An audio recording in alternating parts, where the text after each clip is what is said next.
Hermanos, bienvenidos nuevamente al canal de Iglesia Local. Y en esta oportunidad, por motivos que explicamos al inicio de la segunda predicación, por el tema del Adviento, nuestra serie de Adviento, esta predicación que voy a estar compartiendo de una manera diferente, básicamente porque esta predicación fue predicada el día 27 de noviembre, que era cuando comenzaba el Adviento, pero en la ciudad de Curitiba, en Brasil, en una visita que pude realizar a nuestra iglesia madre. Entonces, por esa razón, la predicación está en portugués y subtitularla, que podría haber sido una de las opciones, era un tiempo que hay que invertir en aquello, y entonces por esa razón optamos por hacer esta grabación.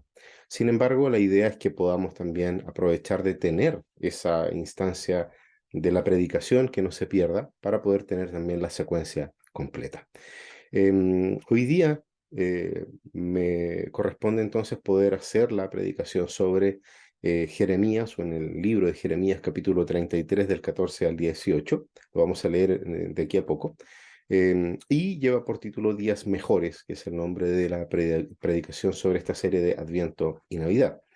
Ahora, yo no sé si en alguna oportunidad pudiste escuchar hablar sobre el calendario cristiano. Hemos hablado de eso aquí también en Iglesia Local.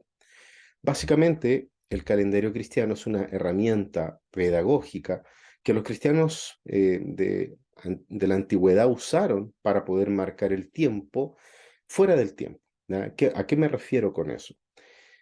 Es el tiempo cósmico, el tiempo que nos enseña que el tiempo presente en el cual nosotros vivimos y nos desarrollamos no nos pertenece, y que realmente nosotros estamos injertados en un tiempo mayor, en una narrativa diferente, que es la historia de Dios. Hablamos de eso en la serie anterior, en la serie sobre nuestro lugar en la historia de Dios.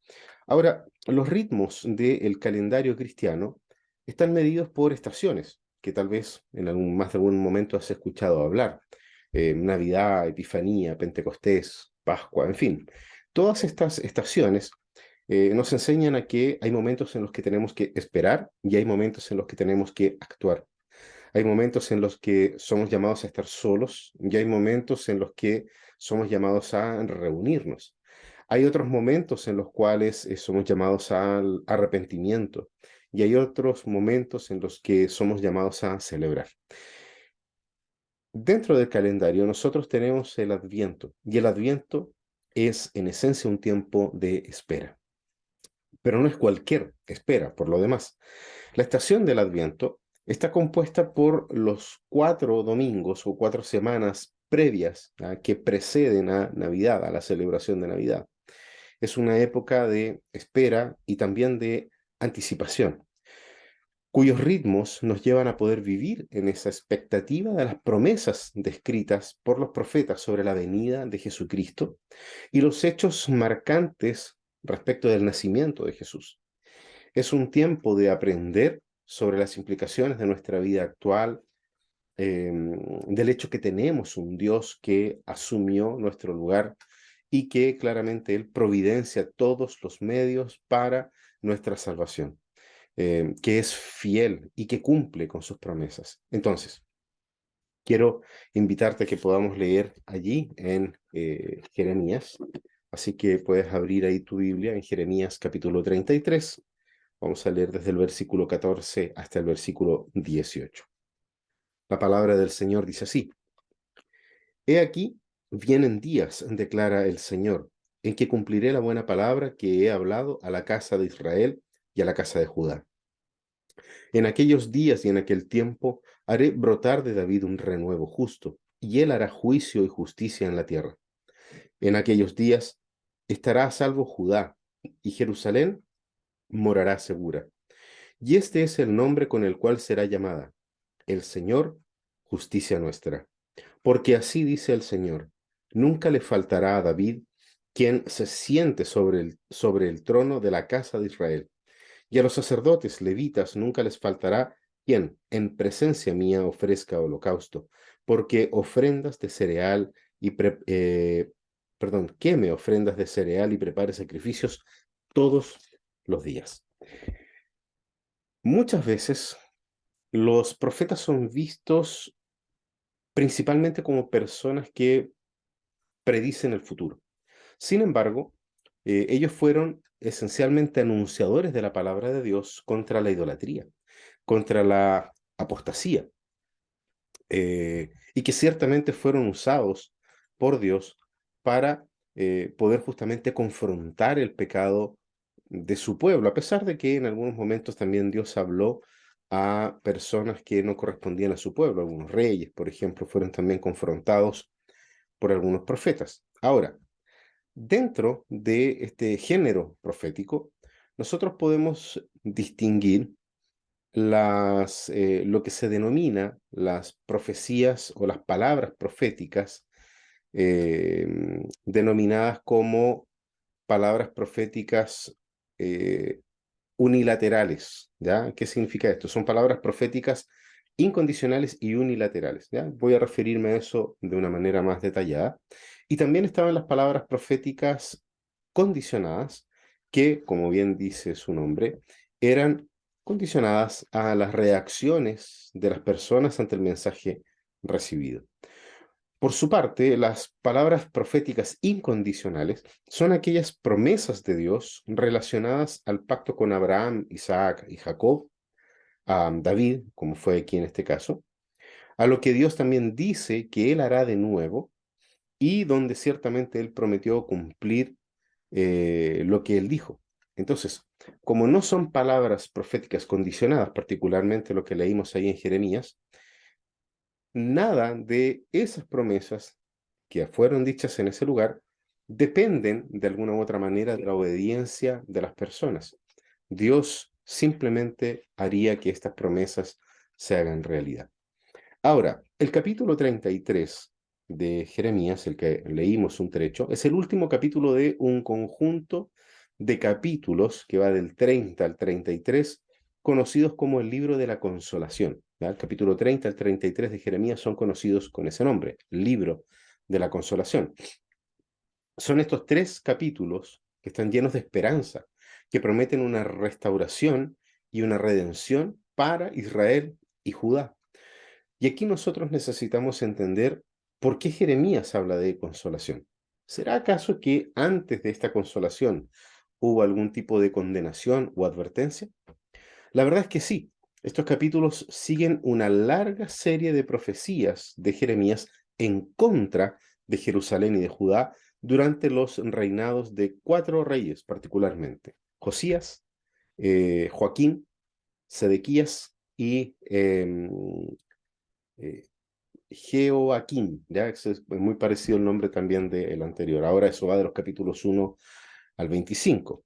Estos capítulos ocurren mientras los babilonios están sitiando Jerusalén. Y hay motivos bastante suficientes para creer que ellos aplastarían la ciudad. Sin embargo, en estos tres capítulos, Jeremías ofrece esperanza, incluso seguridad, en una situación que ciertamente era un poco desesperante para los que estaban viviendo en aquel lugar. Dios usa al profeta Jeremías para poder lanzar una luz brillante a través de la oscuridad de todas las profecías anteriores de Jeremías. Ahora, dentro de este contexto, el contexto más cercano, el capítulo 33, está compuesto por dos secciones principales. La primera sección, que va de los versículos 1 al 13, donde se transmite una serie de promesas de Dios. ¿Ya? Clama a mí y yo te responderé, probablemente es una de las más conocidas. El Señor también promete que Él herirá a los caldeos y devolverá el cautiverio, o del cautiverio, perdón, a Judá y a Israel, claramente, y que los va a edificar como al principio, eso lo dice ahí en los versículos 5 y 7. Dios también prometió purificar de toda su iniquidad a su pueblo, eso está en el versículo 8. Esta ciudad, hablando de la ciudad santa, será donde eh, mi nombre será reconocido con alegría, con alabanza, gloria dentro de todas las naciones o delante de todas las naciones de la tierra. Eso está ahí en el versículo 9, ¿ya? Y nuevamente el Señor habla y promete que en vez de tristeza, ¿ya? Se dará en aquel lugar voz de júbilo, la voz del novio y de la novia, como dicen los versículos 10 y la primera parte de el 11. Otra de las promesas de Dios allí es: traeré de vuelta del cautiverio eh, como fue antes. Eso está en el 11b, en la segunda parte del 11. Dice, porque restauraré el bienestar de esta tierra como fue al principio. Eso como lo dice acá la versión de la Biblia de las Américas. Y en fin, hay una serie de promesas y una de las últimas que aparece ahí en el versículo 12, donde dice: así dice el Señor, este es el lugar en este lugar desolado, sin hombres y sin animales, y en todas sus ciudades habrá de nuevo morada de pastores que hagan descansar sus rebaños. Entonces hay una serie de promesas y entonces aparece estas palabras del profeta Jeremías. Ahora, con ese contexto, nosotros vemos cómo en esta sección, la que leímos como parte de se inicia de una forma en que también se ve anteriormente el inicio de ciertas declaraciones, ¿ya? Por ejemplo, en el 32.1, y es muy importante en ese sentido darle una mirada al capítulo 32, en el 32.1 dice: la palabra del Señor vino a Jeremías por segunda vez. Entonces, fíjense, ya había entonces una primera vez, ¿ya? Y eso es importante de saberlo, de conocerlo. ¿Por qué? Porque efectivamente, si en el capítulo 33, el primer versículo, ¿cierto? Vino la palabra del Señor a Jeremías por segunda vez, es como les decía, porque hubo una primera vez en donde el Señor habló, y eso era en el 32, y vamos a buscar acá en el 32, versículo 6. En el 1 del 32 dice: palabra que vino a Jeremías de parte del Señor en el año 10º de Sedequías, rey de Judá, que fue el año 18 de Nabucodonosor. Ahora fíjense, esto que está puesto acá por parte de Jeremías nos sitúa. Dios ordenó a Jeremías, en esa parte del capítulo 32, va desde el 6 al 15. Dios le había ordenado a Jeremías comprar una tierra de un tío, ¿ya? Comprar el campo de su tío, a pesar de que la ciudad estuviese sitiada, porque las casas, campos y viñas serán nuevamente compradas en esa tierra. Fíjense en el versículo 15 del capítulo 32: porque así dice el Señor de los ejércitos, el Dios de Israel: de nuevo se comprarán casas, campos y viñas en esta tierra. Entonces, fíjense, hay una serie de promesas allí en esos capítulos, y eso ciertamente proviene de algún tipo eh,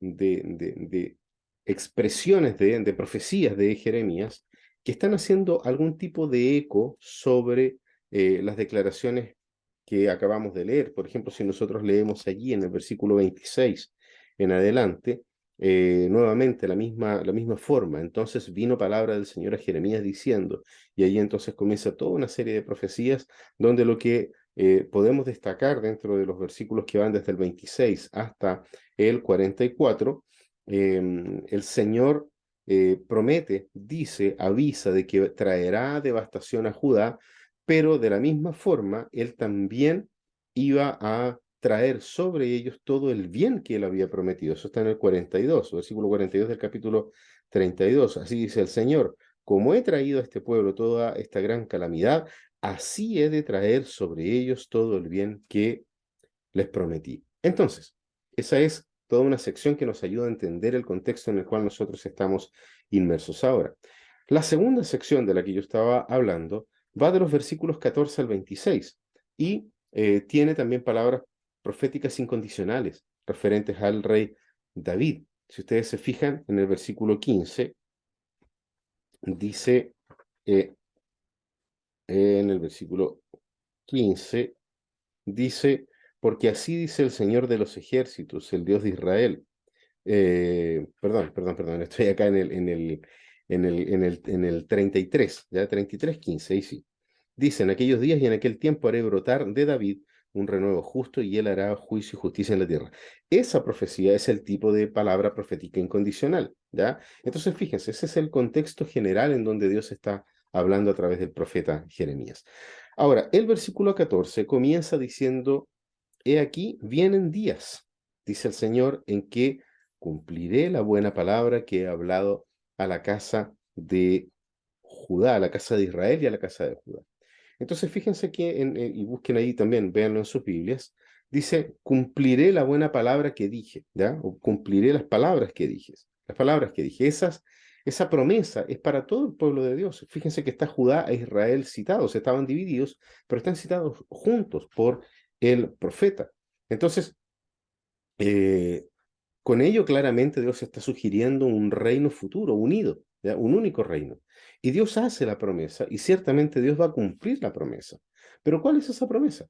¿Ya? Porque habla mucho de las promesas que yo hice, las promesas que yo he realizado. Entonces, para eso, yo les quiero invitar a que podamos ir al lugar en donde aparece esa promesa. Vamos allí a Segunda de Samuel, vamos al capítulo 7, los versículos 8 al 15. ¿Ya? Segundo libro de Samuel, capítulo 7, versículos 8 al 15.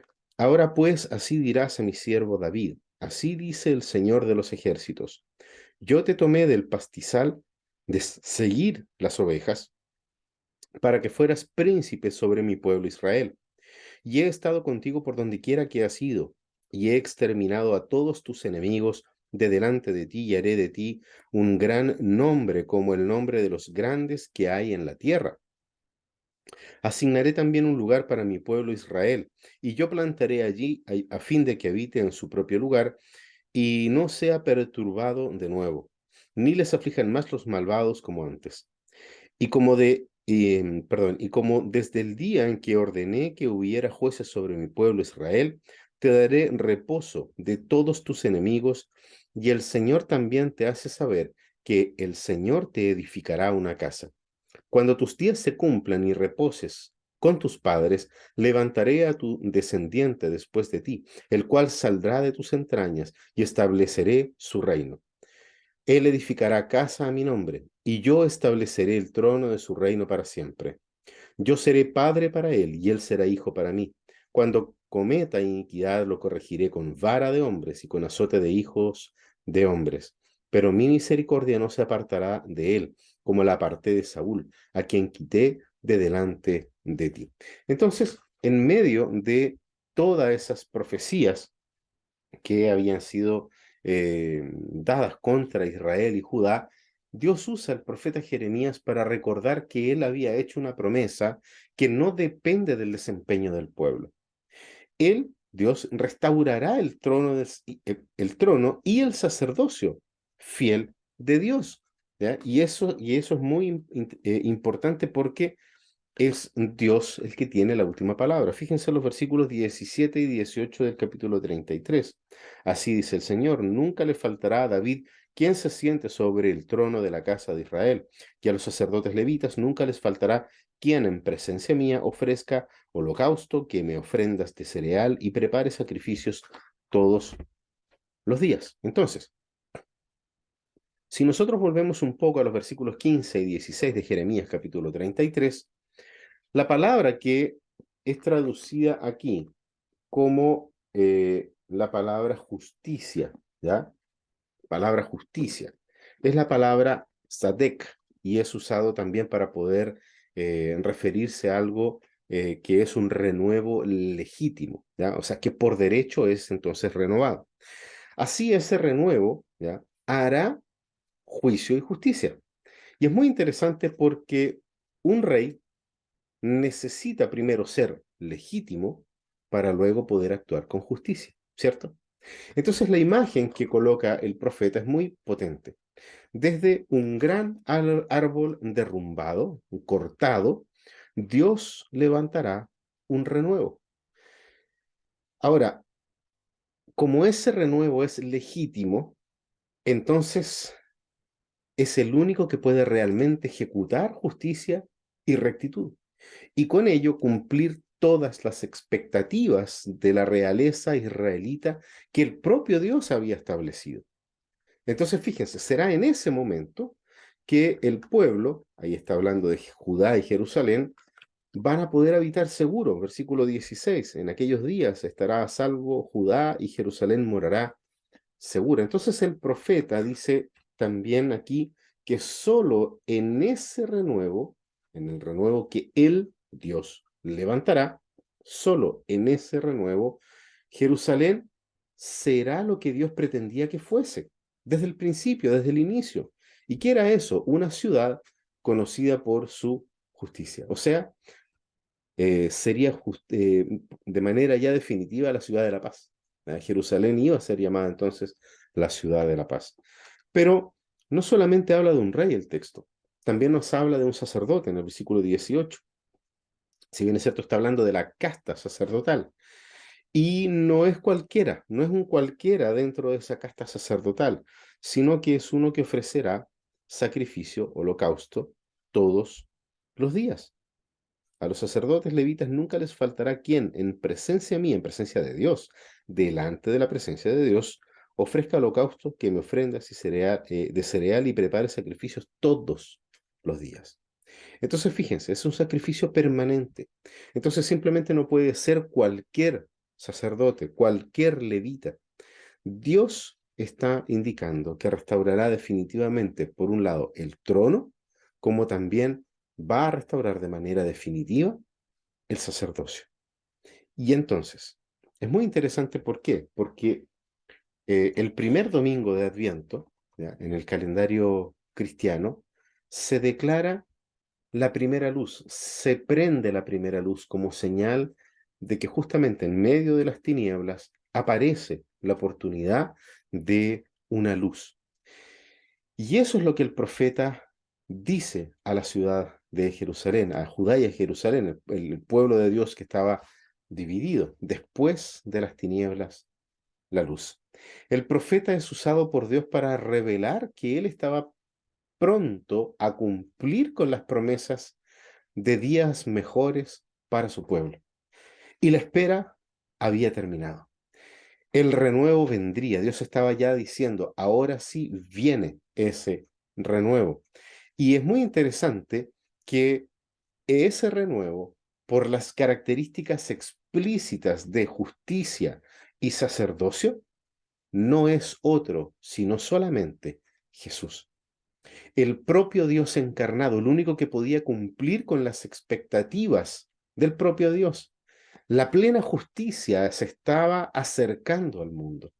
El gran sumo sacerdote que intercede por su pueblo hasta el día de hoy, como lo dice el libro de Hebreos, ese príncipe de la paz habitaría en la ciudad de la paz.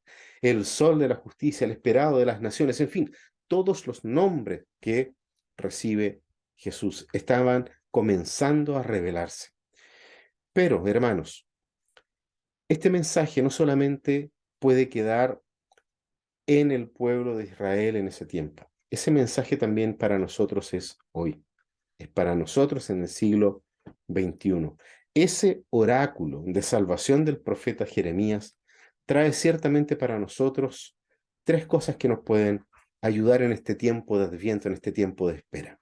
Primero, la certeza absoluta de que la promesa de Dios fue cumplida, porque Jesucristo vino, murió y resucitó y está sentado a la diestra de Dios, por lo tanto, Él es el Rey justo, es la restauración de el trono de David de manera eterna.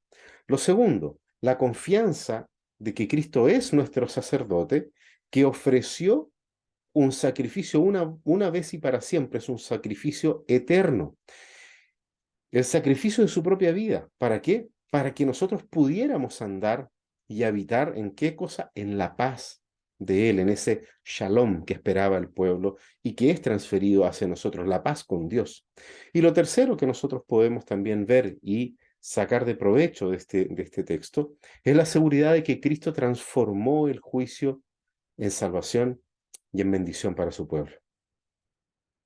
Días mejores era la promesa de Dios a su pueblo, y esos días mejores siguen desarrollándose hasta el día perfecto en que Jesucristo venga por segunda vez y nosotros podamos gozar también de la gloria eterna de nuestro Dios.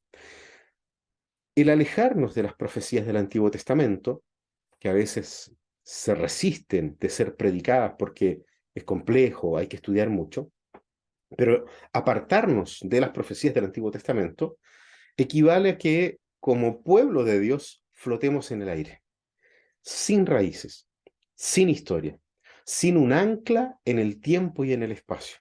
Nosotros necesitamos estar aferrados a las promesas hechas al pueblo de Israel en el pasado, justamente para evitar que nuestra esperanza como pueblo de Dios venga de otro mensajero, evitar de que falsos profetas engañen al pueblo de Dios y que nos hagan desear a otros salvadores que no son Cristo Jesús, anhelar por otros futuros y no anhelar el horizonte de esperanza que nuestro Señor Jesucristo nos dejó, que adoremos a otros redentores, sean económicos, políticos, sociales, otros redentores y otras comunidades que no son la comunidad del pacto, que no son la iglesia.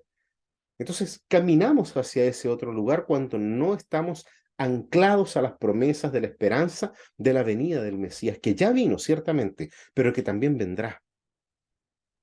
Y cuando nosotros estamos en esa dinámica de buscar en otro lugar, nos vamos perdiendo las bendiciones de las promesas de Dios, simplemente por desconocimiento. Por eso, en el Adviento, echamos mano de toda la teología del Antiguo Testamento para poder traerla a nuestro presente y de esa forma poder caminar hacia el futuro que el Señor nos manifiesta y nos presenta, que ciertamente ocurrirá. El cantante y poeta Leonard Cohen, en una canción de él llamada Himno o Anthem, dice lo siguiente: hay una grieta en todo, y es por esa grieta que la luz entra. En la grieta de la humanidad, la luz de Dios entró iluminando toda oscuridad. No importa, hermano, hermana, amigo, amiga que están viendo este video, no importa cuán oscura pueda estar algún área de tu vida o tu vida completa.